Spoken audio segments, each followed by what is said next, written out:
Nothing will be waiting for you at the end of this life. So make a place within when you become a silhouette to the world. There's no light to reach your end. The colors that you love begin to fade away. But you never got what you gave. Fuck wishing for better days. Complacent in the mess you made. Self-inflicted kind of blame for your pain. Left to run on empty soul inside a hollow. I gave up on your wrong before you gave up on yourself. I gave up on you wrong before you gave up on yourself. I gave up on you wrong before you gave up on yourself. You've been up more than you could ever show. How will you measure your life in the end when it's through? What's your desire? Wither away. That will be your only insanity.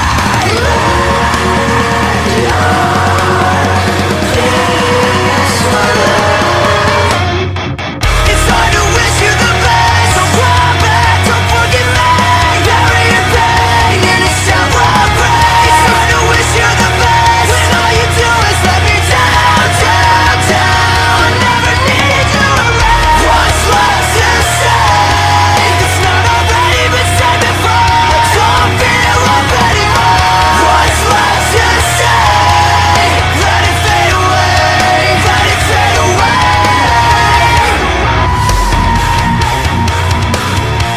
I gave up on you long before you gave up on yourself. I gave up on you long before you gave up on yourself. You've been on more than you could ever do. How will you measure your life in the end when it's through? No hope for better days. Death will be your only infinity. Misguided by a false light. Nothing will be waiting for you at the end of this life. Nothing will be waiting for you at the end of this life.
to the video, and here I'm going to show you my gank build.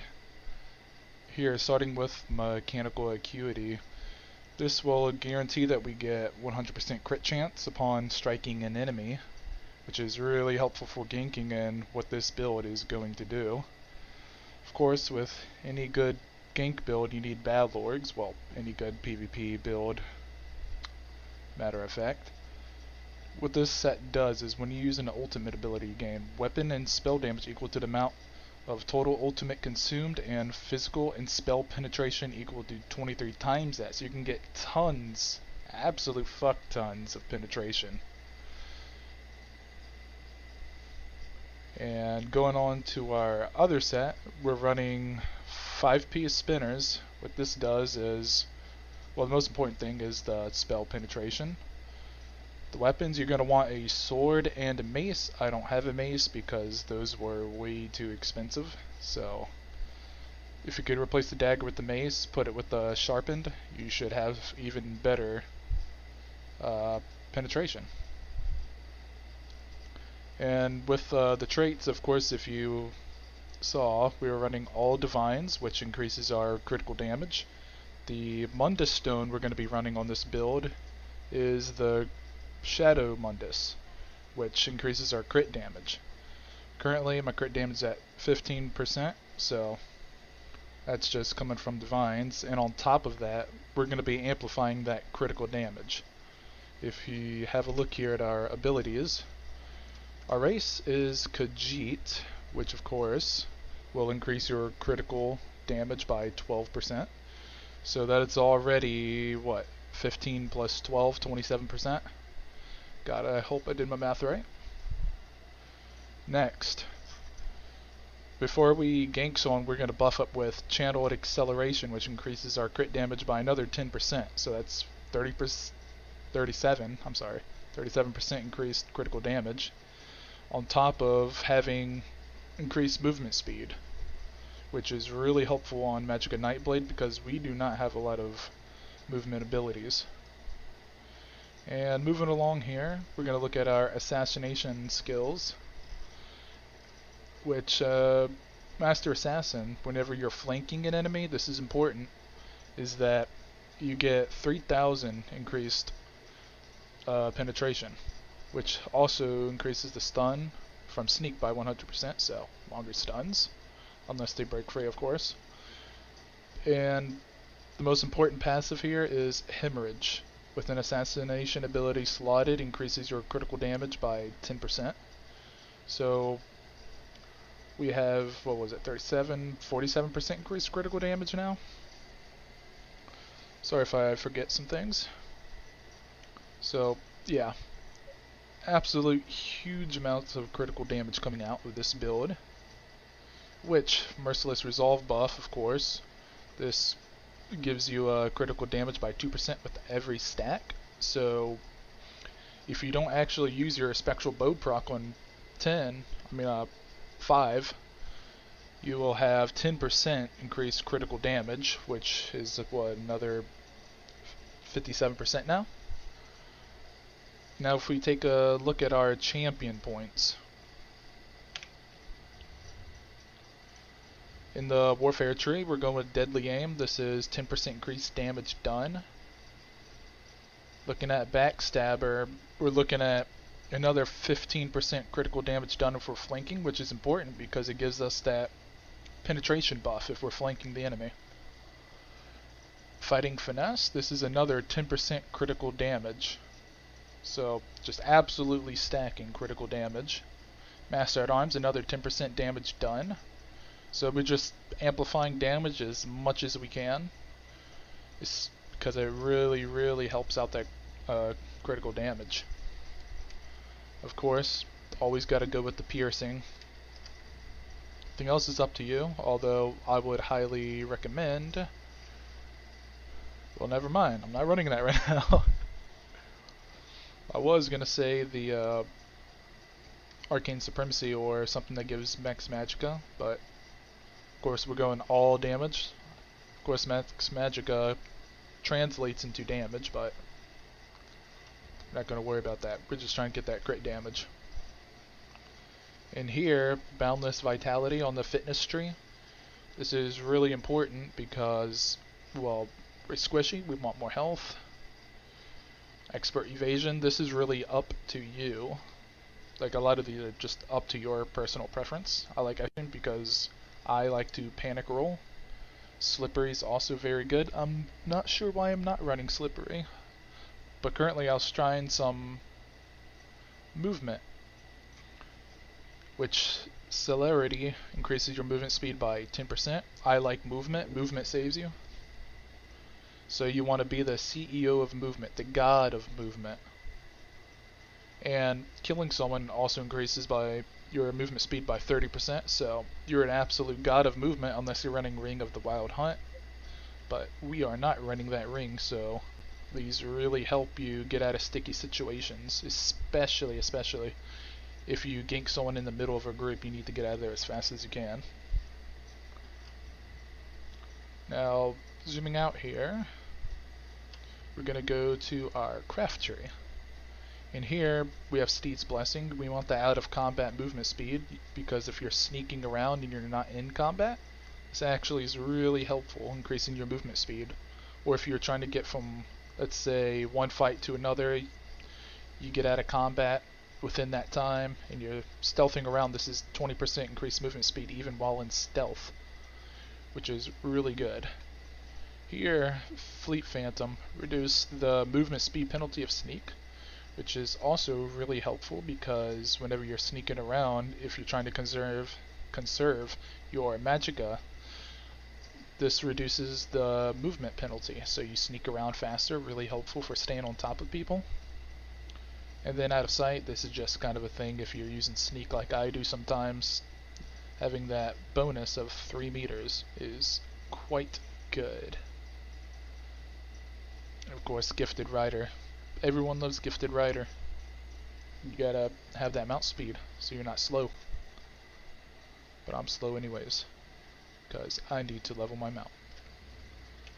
Looking back at our abilities, if we go to our light armor traits, you can see here that having light armor increases your spell and physical penetration by each light armor worn. So for the light armor I have, I get another 7,756 penetration on top of those other bonuses and the flanking bonus, which is really good.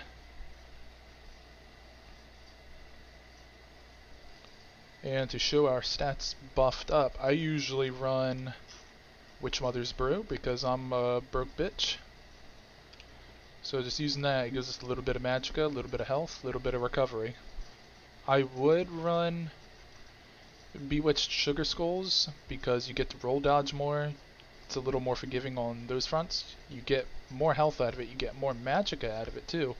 You also get health recovery, which is nice, but since I spam Shadowy Disguise a lot, I like to have that magicka recovery, but you can possibly replace one of these damage enchants, one of the spell damage enchants, with a recovery enchant, which could make up for some of your recovery, but I don't really want to sacrifice damage, so I just go with the Witch Mother's Potent Brew. And of course, on top of the 3,285 spell damage, if we buff up, I drink a potion before I gank someone, most of the time at least. You know, it's about almost 4,000, which is nice. Which also gets amplified by our max magicka, of course, by about 3,500, I think. I'm not sure what the conversion is. I just go by every 1,000 magicka